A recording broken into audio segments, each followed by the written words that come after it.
And although he's an advocate and perhaps a philanthropist, he's not an expert. He's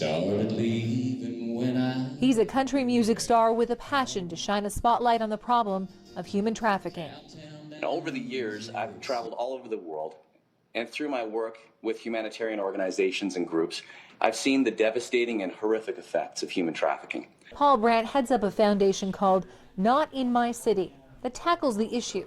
But he took some heat online following his appointment as chair to the province's new task force on human trafficking.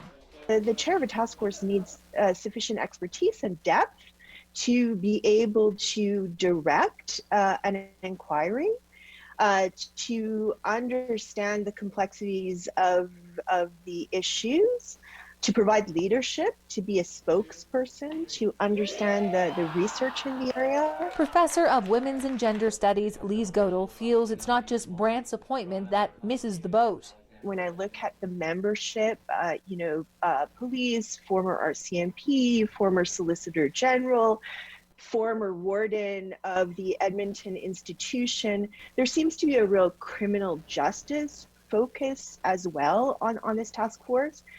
So I worry that the task force won't explore human trafficking as a human rights issue.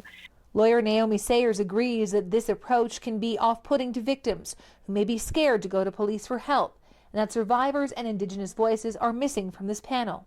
A task force, I think, is an important initiative, that says to the public that the issues are being listened to.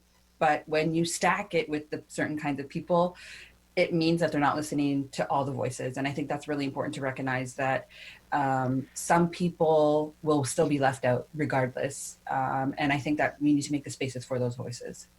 Godel is surprised that organizations like ACT, which have already done years of work on the issue, are not at the table, and their work will now be duplicated. In Calgary, Tara Overholt, City News.